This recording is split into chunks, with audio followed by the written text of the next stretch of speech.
पिंकी के पति कमलेश की दुकान पर गांव का गुंडा जग्गू दादा आता है और धमकी देकर जाता है कि अगर उसने 1 लाख रुपए नहीं दिए तो वो दुकान तोड़ देगा। घर में सभी परेशान होते हैं। अरे सत्यानाश हो उस जग्गू का, अच्छा खासा लड़का था, पता नहीं क्यों गुंडागर्दी करने लगा, किसी की भी जमीन हड़प लेता है और अब हमारी दुकान के पीछे पड़ा है नास पीटा। मेरे तो कुछ भी समझ में नहीं आ रहा कि मैं क्या करूं।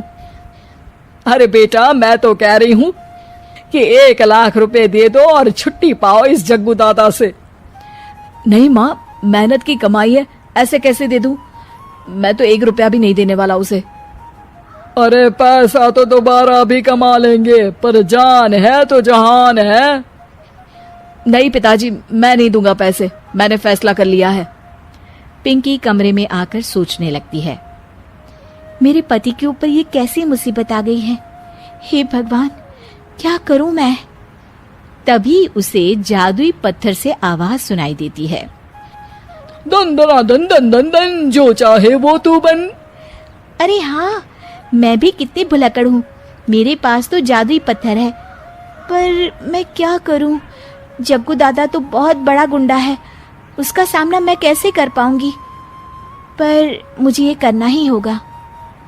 पिंकी प्लान बनाती है और उसे एक आइडिया आता है और वो आइडिया वो सबको बताती है।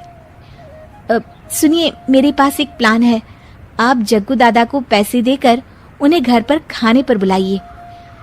सब ये सुनकर दंग रह जाते हैं। लो और सुनो, अरे वो तुम्हारे दूर के चाचा नहीं है जिसको खाने पर बुलाया जाए, जग्गू दादा है, इस गांव में सबसे अमीर और 1 नंबर का गुंडा। ओफो सासू माँ, मैं जो कह रही हूँ वो करके तो देखिए। मैं आपको यकीन दिलाती हूँ कि कल के बाद जग्गू दादा हमें कभी परेशान नहीं करेगा। पिंकी के कहने पर कमलेश जग्गू दादा को रुपए देता है और उसे अपने घर खाने पर बुलाता है।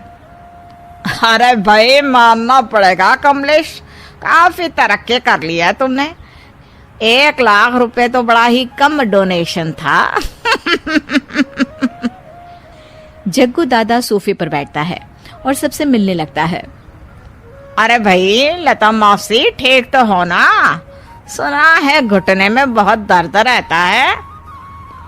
हाँ बेटा, पर तुझे कैसे पता चला?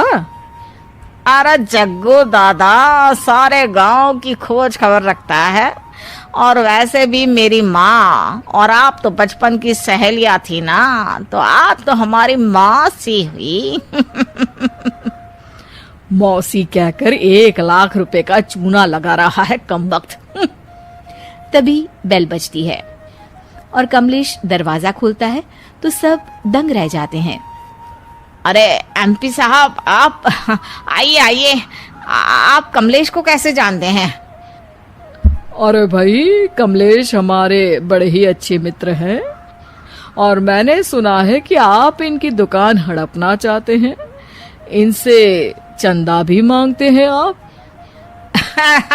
अरे एमपी जी, वो तो बस थोड़ा धंधे में मंदी चल रही थी तो गांव वालों से थोड़ी मदद मांग ली। देखो जग्गू दादा, होंगे दादा तुम अपने घर के, ये हमारे पहचान के लोग हैं, इनके साथ तुमने कुछ भी उल्टा सीधा किया तो सीधा जेल में डाल देंगे, समझे?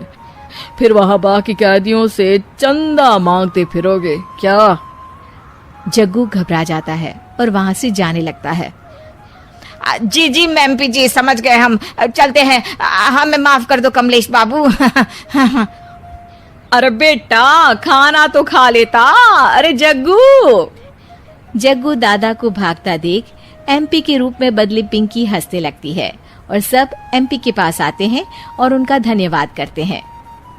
आपको कैसे पता चला एमपी साहब कि जग्गू हमें परेशान कर रहा था? आपकी बहू पिंकी है ना, बड़ी ही समझदार है, वो मेरे ऑफिस आई और मुझसे मदद मांगी। क्या पिंकी ने यह सब किया? पिंकी अपने रूप में वापस आ रही होती है। अच्छा, मैं चलता हूँ, मेरा मतलब है। अरे ऐसे कैसे, आप बिना खाना खाए नहीं जा सकते, आइए आइए। नहीं नहीं, फिर कभी मुझे जाने दीजिए। पिंकी भागती है। अरे इन्हें किस बात की जल्दी थी? लगता है कोई इम्पोर्टेंट मीटिंग होगी माँ। हाँ भाई, बड़े लोग हैं, दिन में कुछ ना कुछ चलता ही रहता है। लेकिन भगवान का शुक्र है कि आज बहू की वजह से सब सही हो गया। पर बहू है कहाँ? पिंकी घर से दूर भागते भागते अपने रूप में वापस आ जाती है। उफ, बाल बाल बच गई आज तो।